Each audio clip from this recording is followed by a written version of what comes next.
Hi everyone, welcome to the Healthy Kids Club. Today I'm here with Chef Hector, Hi, everybody. and I'm going to be asking him some questions. We're going to be interviewing him. So my first question is, what's your job? What do you do? So currently, I am the food service director at Blue Mountain Academy, which is a position that puts you in charge of anything and everything that has to do with culinary at Blue Mountain Academy. Okay, okay. So then, what's your favorite part of being a chef? So my favorite part of being a chef is feeding people, right? It's a very intimate thing, right? You're feeding people's hunger. So I love to feed people, and I love to create food and create good food, right? And create food from all around the world. So I'm very versatile, and I like to create food from all sorts of different cultures. Okay. And if someone's just starting out, trying to cook healthy and just learn how to cook, what's some advice that you would give them? So some of the advice is first of all, don't be afraid of it, right? Cooking is something that you have to learn and you will get better at the more you try it, right? Some people are afraid of just getting their hands in there. There is no mistakes that you can make with cooking. It's a little bit of this, a little bit of that to get it to whatever flavor you want to get to. It's not like baking, where baking is more of a science, where your measurements have to be exact, right? When you're baking, or if not, whatever you're making may not come out as good as it should. But with cooking, it's not the same way. While there is recipes, everybody's palate is a little bit different, right? So you may like a little less salt, they may like a little more salt. So, don't be afraid to get in there and get your hands into it. Okay. And I know you've accomplished a lot. You've done a lot. So what would you say your biggest accomplishment is? My biggest accomplishment, I would say, was not giving up. I believe that a lot of us run into mistakes or problems in our lives, and we tend to just give up and accept that this is the way it's going to be forever, right? So one of my biggest accomplishments was whenever those negative things happen in my life, or whenever I hit those walls, I would always just dust myself off and go at it again. Incredible. So, my next question is this. What, so you're saying that never giving up got you to where you are, right? Correct. So how did you do that? Because I know that's very hard to do. Like, what motivated you to just keep going? Well, I knew that if I didn't continue moving forward, I was going to continue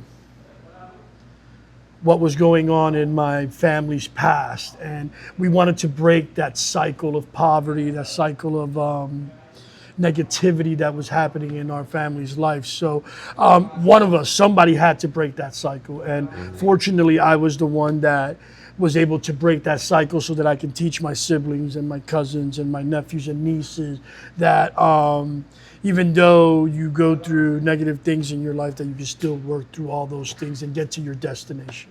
Amen. So what would you say influenced your decision to become a chef then? I gotta tell you, for me, it was necessity. I made poor decisions as a young man, and I knew that I needed to find a job and get good at it. So the culinary world and the restaurant world was one of those places where they had no judgment. Most people can get a job very easily in, and that's how I broke into the restaurant business. I was a dishwasher, literally. And from dishwashing room, I would hang out in the kitchens, watch all the chefs cook, watch the pizza guy make pizzas, and I never was content with where I was. So instead of waiting for someone to say, hey, why don't you try this? Hey, why don't we train you in this? I took it upon myself to get into the kitchens and start to learn things. And then once I started to learn the cooking process of the first place that I was at, I started to realize that I really enjoyed it. And that's when I started to become a little bit more serious about it. Okay. So, my next question is this. So your current job, what's the story? How did you end up at Blue Mountain Academy? So Blue Mountain Academy, I had a connection with. A lot of my friends growing up went to Blue Mountain Academy. They were Seventh-day Adventists. So it was an Argentinian family. I met him when I moved into Reading, and they were the ones that introduced me to the religion and the culture. And so I hung out here with them from time to time. We had Pathfinder events up here from time to time. I used to go to the Hispanic church in Reading. And we had an old boss, and she reached out one day and said, "Hey, I have this private school in Hamburg, Pennsylvania. Are you interested in helping me, get the program together?" And the hairs on my arm stood up, and I was like, "Is it Blue Mountain Academy by any chance?" And she was like, "Absolutely." And here we are again. So my life kind of made a full circle. And I landed here again, and we've been working on, changing the program and moving the program to the level that it needed to be in, and I think we've done that.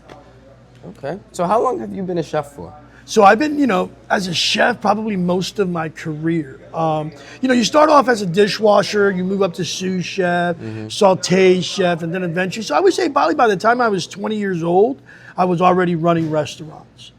So, I haven't had a lot of jobs. I had one restaurant I was at for 15 years.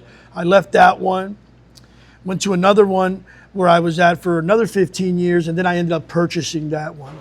And that one ended up being my first restaurant that I purchased in 2011. Okay. And I did that with the help of the owner of that restaurant who I worked for 15 years. He knew I had it in me somehow, and he wrote a check and says, "I'm going to give you the first $100,000. Here you go find the rest of it." And then I took a year journey finding the rest of the money to purchase that first restaurant. So that first restaurant that you did, what was some things you learned from that experience? That experience didn't end well, right? So I was really good at cooking. I was really good at the marketing of it, very successful. But one of the things I lacked knowledge in was in finance, right? So, we acted up a little, spent a little too much money, had a rough winter one year, and it kind of, the restaurant business is a tough industry to begin with. 8 out of 10 restaurants fail within a year. So it's a really difficult industry. So if you're not careful with your finances, you can easily have to close the doors. So kind of sort of like what happened to us. We just weren't good enough. And then sometimes we're too proud to ask for help, right? Sometimes even though I had all these resources around me that I could have used to help me with that piece of finance, sometimes we're a little too proud and a little too much pride to go out and ask for help, even though that was there. So, you learn that piece, right? So now I know what not to do. So if that opportunity ever presents itself again where I can own another restaurant, I am now ready, right? Sometimes you got to do things even if you're not ready, right? So opportunities for individuals like myself really didn't happen that often. So when an opportunity presents itself, even if you're not ready, sometimes you got to fake it till you make it. So we took that opportunity and we ran with it. And we made it 10 years. It wasn't like we didn't make it a really long time, right? So the restaurant was open for about 10 years, and we had to make a decision. Did we want to stay open, start all over again, refinance the place, and then start the loan process all over again? It was a tough decision to make. I ultimately chose my family and my children over the restaurant. So because I was just living there, you know what I mean? I was working from sun up to sundown just about every single day of the week. So so that's the biggest thing that I learned, is that you got to use the people around you and the resources around you to help you get to where you get to. A lot of people say, there is no such thing as self-made millionaires. You always have to, someone helped you along the way. And if you use those people and those resources around you, your path will be a little bit easier. Okay, so you're talking about how someone helped you along the way. Who would you say helped you the most? The most? I got to say, we had a couple of chefs under me that, that saw. So I had a guy in 1997 give me my first chef book. His name was Jim Churchman. He was one of my mentors growing up. And he was in charge of creative desserts and designs at a major dessert company. So he traveled the world looking for different ideas, and he became my mentor. Gave me a James Patterson seafood cookbook, and inside of it he wrote, "You can do this professionally if you dedicate yourself." And he signed to Jim Churchman in 1997. So he was the first person to ever tell me that I could do it professionally. So, once I started to hear those things, I took it a little bit more seriously, started focusing a little bit more on my craft, and, and it was able to achieve the things that I was able to achieve. So you're talking a lot about dedication and how you worked for it. So I would ask this then. Once you got there, like once you became a chef, what's one moment that you just remember? You'll never forget it. It was the day that I was handed the loan check. I had never seen, funds like that in my hand with my name on it ever in my life. So it's something that I always remember. It's when I finally realized that we had jumped the shark. We crossed over. We were finally breaking that cycle. You know what I mean? I was the first person in my family to own a piece of property, the first person to own a home. So, those are the things I remember. We finally did it, and I can finally now show not only my siblings, my peers, right? People I grew up with that knew that I had a tough beginning to my life. They can all see that even though I went through all of those things, that I still was able to reach my dream, because owning a restaurant was my dream. That's what I wanted to do. I didn't know if it was ever going to happen, but I wrote it. I wrote the whole restaurant concept years before I had a restaurant, and I just had it in a notebook sitting. And then when the opportunity presented itself, I pulled that notebook out, and I knew the name of the restaurant already. I knew the style of food we were going to do already, because I had written it years before. So I always do that before I take on a project like owning a business or something. I would always write the business plan years before they happen. So I also owned a food truck business for a while, and I did the same thing with that. That plan had been written maybe a year or 2 years before it actually became a reality. So how was owning a food truck? I've met some people that own food trucks, and they actually said they enjoy it. It's a fun It's experience. different, right? So for me, I didn't enjoy it as much. I thought it was a restaurant, right? And it's not, right? You have to treat it completely different. So when I got into the food truck business, it's just a lot more work. There's a lot more regulations you have to follow. You have to have a home kitchen, and so that's a rental, right? So you have to rent a kitchen, a legitimate kitchen that has SurSafe certifications. It has to be completely legitimate. So it became, as the price of food started to go up, it became too expensive to do it. So, so for me, it just wasn't for me. So I only did that for maybe a year and a half, and we ended up selling that business and then coming on board here at Blue Mountain Academy. Okay. Wow. So then, you're here at Blue Mountain Academy. Looking towards the future, where are you planning to go? So for me, I want to educate. I want to use the story that I just kind of sort of told you. There's a lot more to it, but I kind of want to use my story to help people like us, right? To help first-time offenders, high school dropouts, anybody that's going through a rough period in their lives that sometimes people give up on because they make mistakes, right? And those mistakes are just mistakes. That's all they are. You can power through all of that if you just are dedicated and you wake up every day and you go at it every day, no matter what's happening. So I want to use my story to help other people, to show other people that no matter what they're going through in their lives, that they still can get to their destination, that they can still be very, very successful and achieve anything that they want to achieve. And so if you could give one piece of advice to someone that's trying to go as far as you've gone in any profession, what would you tell them? I would tell them that, especially the young people who sometimes want to start at the top of the company instead of having to pay your dues and work your way up. I would say, don't give up. I would say you would have to give more than you receive in order to progress. If all you're doing is just exactly what they want you to do every single day, there's nothing wrong with that. You know what I mean? You're doing your job, you're getting paid for it, and that's fine. You'll make a living, but you're probably not going to progress as much as you want to progress. So the way I look at life is anything that I do in my life, I have to give more than I receive in order to progress. And that's how I look at everything, and that's how I work with everything. So the more I give, the more it's going to come to me. Nice. So that's how I kind of look at it. So you gotta, in a sense, you have to give and outwork those around you. Absolutely. It doesn't matter what the job is. If all you're doing is the bare minimum, then why am I going to give you more responsibilities, right? You're not showing me that you're willing to go above that line. You're comfortable at that line. And again, there's nothing wrong with that, right? If that's where you want to be and you're content with that position, then, so be it. But if you want to progress and you want to get to the levels that you want to get to, you have to get over that line. And sometimes you got to do things without people asking you to do them too. That's another thing that I was able to do throughout my career. I didn't wait for anybody. I just went and did it. So now they know I can do it. Look at this guy over here. He's doing this, and that. Nobody even asked him to do it. And look, he's knocking it out the park. So you're building trust with your team. You're building trust with your management. And they're going to ask you when there's important things going on because they know that you've already gone above and beyond what you're supposed to do. And you're a boss in a sense. You have people under you.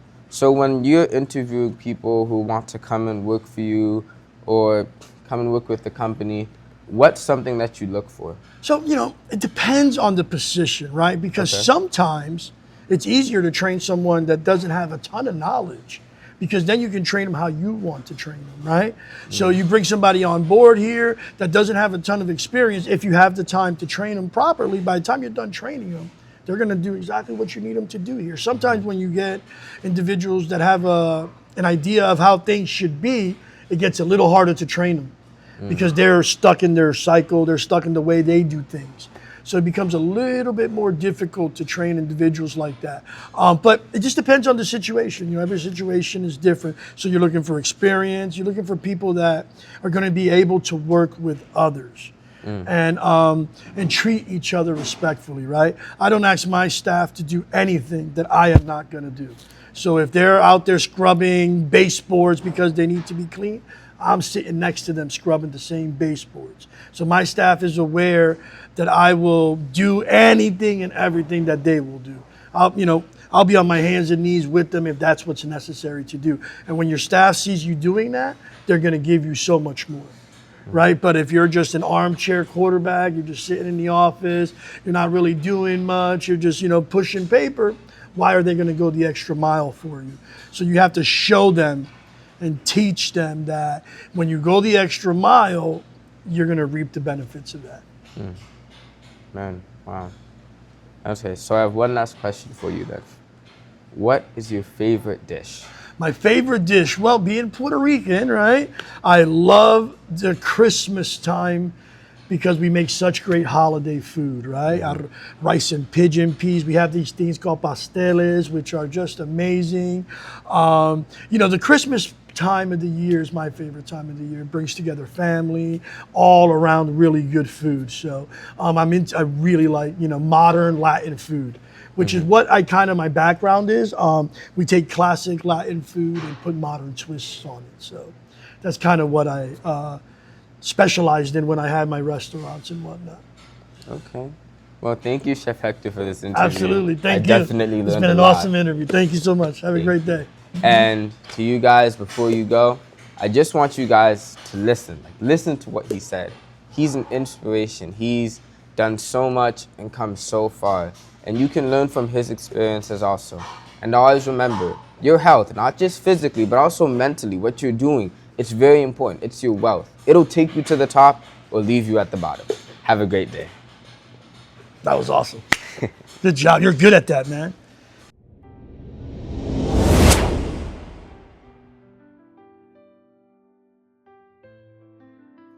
Hey Chef Hector, Janae here. I miss you already, and it's really sad knowing that when I go back to visit BMA, I'm not going to be able to see you there.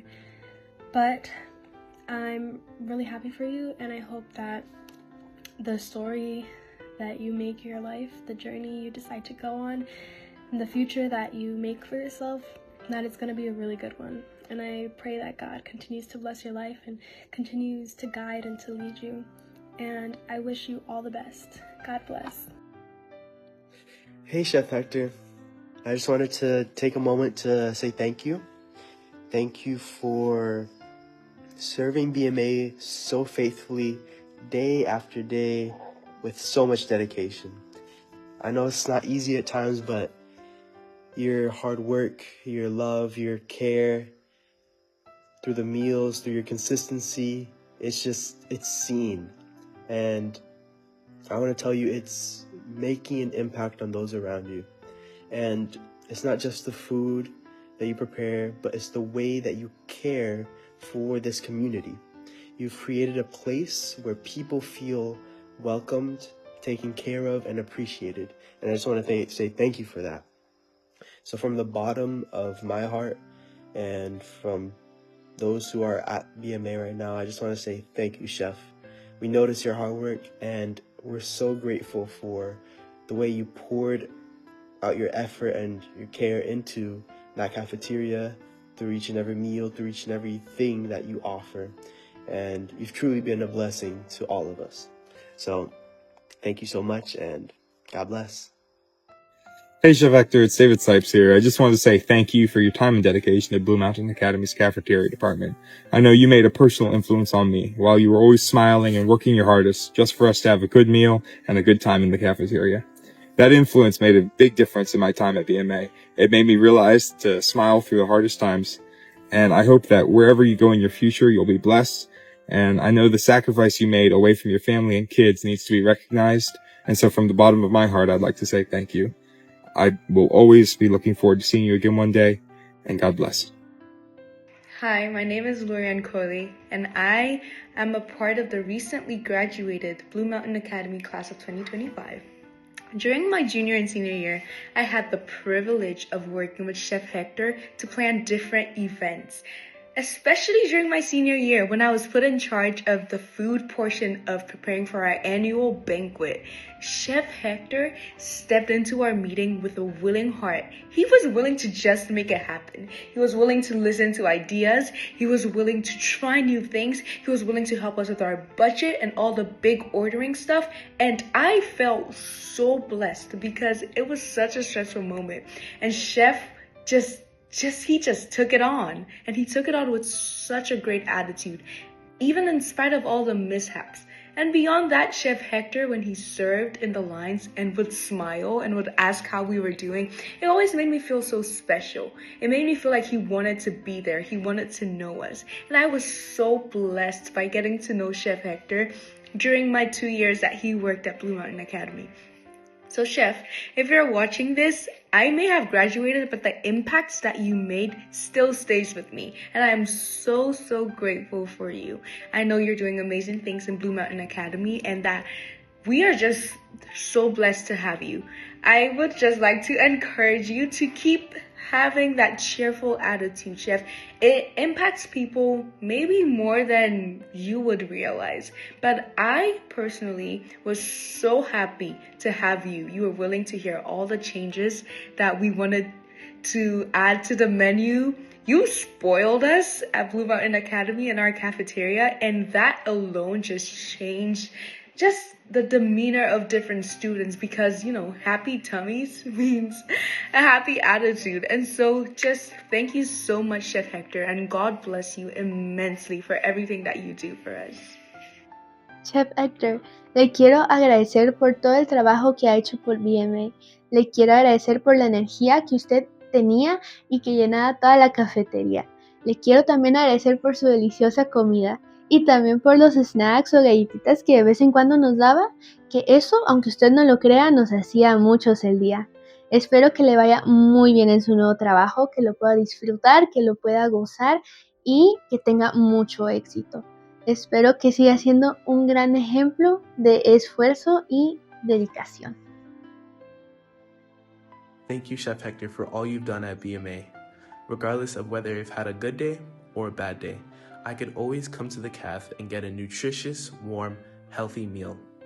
Thank you for your service and your dedicated devotion to the student body. Hey, Chef Hector.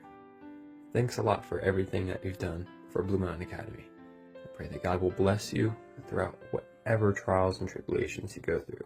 And I pray that wherever you do go, you will be continually blessed. And I just want to say thank you for everything you've done for Blue Mountain Academy. And I thank you for always putting a smile on all of our faces there in the cafeteria. Thank you, and God bless you.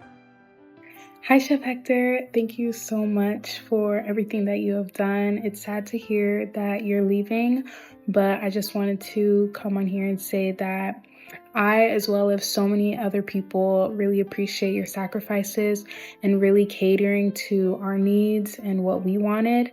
And I just want to say thank you for all that you've done. Hi, Chef Hector. I wanted to take a moment to express my gratitude and just share with you some of the things that stood out to me that you made happen. Thank you so much, because I would walk into the cafeteria and I would be counting on your smile that would just show kindness. Thank you, because if we had a problem or a question, you would not hesitate to look for a solution and help us out, no matter who it was or which student it was or staff member. Thank you so much for everything that you did.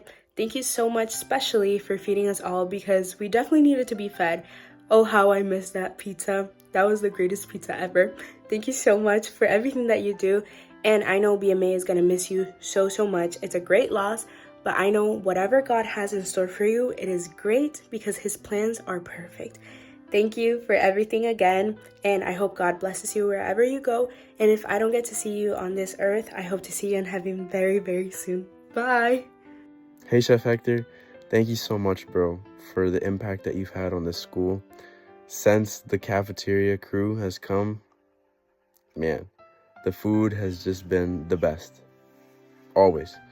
I am so grateful for the service you guys put in and for the leadership that you've bestowed and for all the conversations that we've had together. It really means a lot, and they are not forgotten, and I have and will continue to remember and put into practice those things that you shared with me. So thank you, Chef, and I just pray that God continues to bless your journey, and I know that he has a mighty plan for you, bro. BMA will miss you, but you're always in our hearts, man. Love you. Hey, Chef Hector. I just wanted you to know, as a student at BMA, one of the most important factors to my life here is the quality of the food. And I really appreciate you researching, taking the time to develop different menus over the course of many days in our school year. And I thank you for being here alongside with me in my BMA journey. Wish you farewell. Hey, Chef Hector. I'm thankful so much for the food that you gave us, for always trying your best, for listening to our suggestions, and always trying to give us the best. We appreciate you, and we love you, Chef Hector. Peace out. Hey, Chef Hector. Thank you so much for all the delicious foods that you've given us, and also for, on occasions, some really delicious omelets. I'm gonna miss you.